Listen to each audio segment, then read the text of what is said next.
Sundarban square মার্কেটের 5 তলায় আগুন লাগছে। সংবাদ প্রাপ্তির সাথে সাথে আমাদের হেডকোয়ার্টার থেকে ঘটনাস্থলের উদ্দেশ্যে 3টা ইউনিট ঘটনাস্থলে এসে রওনা হয়। কিন্তু আগুনের ভয়াবহতা দেখে সাথে সাথে আমরা আরও সদরঘাট ফায়ার স্টেশন এবং সদর দপ্তর হইতে টিটিএল সহ আমরা 9টা ইউনিট ঘটনাস্থলে নিয়ে আসি এবং একই সাথে আমরা কাজ শুরু করি। যেহেতু এটা একটা ইলেকট্রনিক মার্কেট ছিল, প্লাস্টিক জাতীয় দ্রব্য ছিল, মোবাইল অ্যাক্সেসরিজ ছিল এবং প্রচণ্ড ধোঁয়া সৃষ্টি করে 5 তলার ভবনের 5 তলার যে গুদামগুলো ছিল, গুদামের ভিতরে আগুনটা লেগে যায় এবং প্রচণ্ড ধোঁয়ার কারণে একবারে নিচতলা পর্যন্ত ধোঁয়া চলে আসে। 1 তলা 2 তলা 3 তলা 4 তলা বন্ধ ধোঁয়া চলে আসে।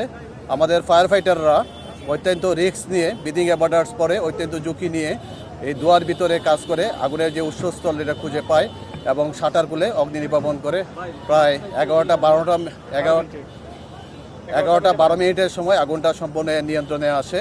তো আল্লাহর রহমতে এই সুন্দরবন মার্কেটের হাজার হাজার দোকান ছিল এবং উপরে গুদাম ছিল, অনেকগুলো গুদাম ছিল, কিন্তু ফায়ার সার্ভিসের সঠিক সময়ে সঠিক সিদ্ধান্তের কারণে অনেকগুলো দোকান রক্ষা পায় এবং বড় ধরনের ক্ষয়ক্ষতির হাত থেকে রক্ষা পায়। আগুন নির্বাপন ক্ষেত্রে এসে আমরা দেখলাম যে আমরা যারা আগুন নির্বাপন করতেছিলাম তারা আমরা উপরে উঠে গেছি, কিন্তু নিচতলা 2 তলা 3 তলা 4 তলায় অনেক লোক ছিল, জনগণ ছিল, পুলিশ সেনাবাহিনী থেকে শুরু করে অন্যান্য আইনশৃঙ্খলা যারা বাহিনী ছিলেন তারা চেষ্টা করছেন যে তাদেরকে বের করে দেওয়ার জন্য। তারা বের হতে ছিলেন না, আমাদের একটু ব্যাক পেতে হচ্ছিল এবং আমাদের হুজগুলো নিয়ে টানাটানিও হচ্ছিল, এদিকে আসেন ওইদিকে আসেন। কিন্তু আমরা যদি যথাসময়ে যথাভাবে যদি সঠিক নিয়মে যদি হুজগুলো না টানতে পারি তাহলে সঠিক টাইমে কিন্তু আগুনটা নির্বাপন করতে পারবো না। তো মহান আল্লাহ তাআলা অশেষ রহমতে ওয়াসার টিমও চলে আসছিল এবং আমাদের ভলান্টিয়ার থেকে শুরু করে মার্কেটে কিছু লোক ছিল, তারাও সহযোগিতা করছে আমাদেরকে।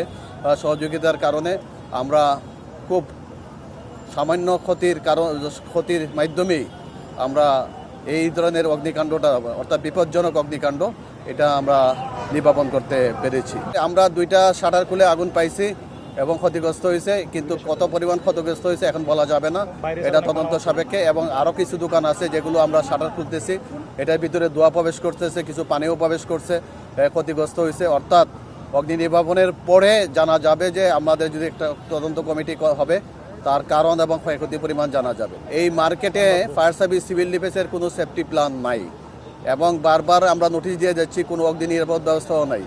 আমরা প্রতিবারেই কিন্তু এই বিল্ডিংটাকে আমরা একবার অগ্নি নির্বাপনের ঝুঁকিপূর্ণ ভবন হিসাবে চিহ্নিত করেছিলাম।